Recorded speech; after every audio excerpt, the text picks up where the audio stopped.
చేస్తున్నారు అనే దాంతోపాటు ఈ ఫైల్స్ తగలబెట్టుకోవడాలు ఇటువంటివి కూడా చూస్తూ ఉన్నాం.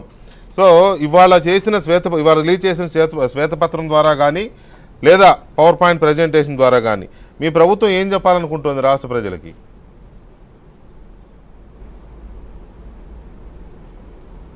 ఎన్నికలు పూర్తయిన తర్వాత ఈ రోజు వరకు వైసీపీ చేతుల్లో చచ్చిపోయిన తెలుగుదేశం పార్టీ కార్యకర్తలు ఎవరో మేము పేర్లు చెబుతాము, అడ్రస్ చెబుతాము. మరి జగన్మోహన్ రెడ్డి చెబుతున్నా వైసీపీ కార్యకర్తలు ఎవరైతే చచ్చిపోయారో 31 మందో 36 మందో, విజయసాయిరెడ్డి ఏమో ఇప్పుడు 31 అన్నారు, జగన్మోహన్ రెడ్డి 36 అన్నాడు. ఈ 36 పేర్లు చెప్పండి, అడ్రస్ చెప్పండి. విజయసాయిరెడ్డి వందల్లో చెప్తున్నాడులే రాజ్యసభలో.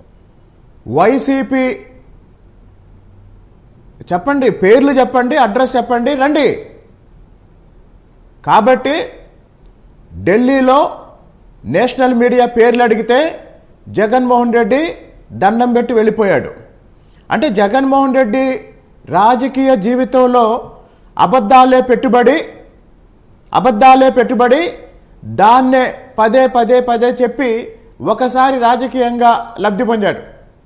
మళ్ళీ ఆ ఆట సాగదు. ఇంకొకటి, నిజంగా 36 మంది వైసీపీ కార్యకర్తలు ఎవరన్నా చనిపోయి ఉంటే జగన్మోహన్ రెడ్డి ఎందుకు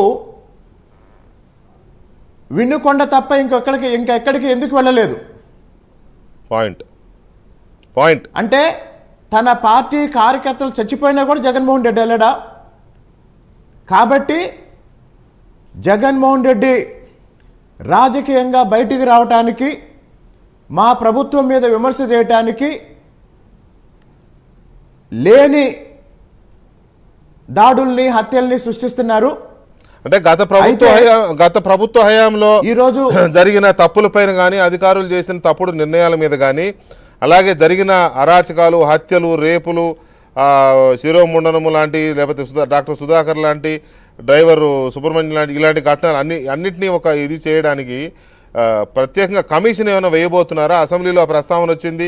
చంద్రబాబు నాయుడు గారేమో క్యాబినెట్లో డెసిషన్ తీసుకుంటా అన్నారు. అలాంటి నిర్ణయము, ఆలోచన ఏమైనా ఉందా?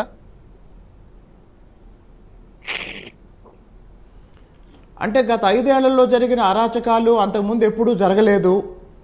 తర్వాత ఈరోజు గౌరవ ముఖ్యమంత్రి గారు గత 5 సంవత్సరాల్లో రకరకాల రాజకీయ వేధింపులకి, కేసులకి గురైన వాళ్ళని లేచి నిలబడమంటే దాదాపు 80% మంది సభ్యులు లేచి నిలబడ్డారండి.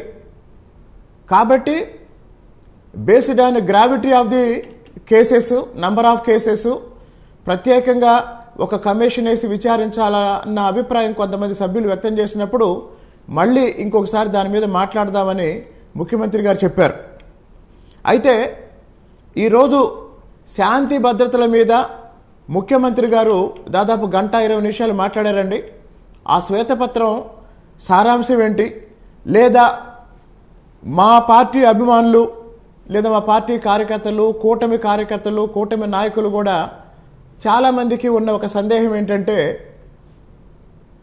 తెలుగుదేశం పార్టీ, జనసేన, అక్కడక్కడ బీజేపీ నాయకులు, కార్యకర్తలు దారుణమైన వేధింపులకి, దాడులకి గురైన తర్వాత కూడా మరి ఈ రోజున్న ప్రభుత్వం, కూటమి ప్రభుత్వం ఎక్కడా కూడా రాజకీయ కక్షకు పోకుండా ఎందుకు చంద్రబాబు నాయుడు గారు శాంతి భద్రతలు అనే విషయాన్ని మరీ చెప్తున్నారు అంటే దానికి నేను మీకు 2 ముక్కల్లో చెప్పి ముగిస్తాను వెంకటకృష్ణ గారు.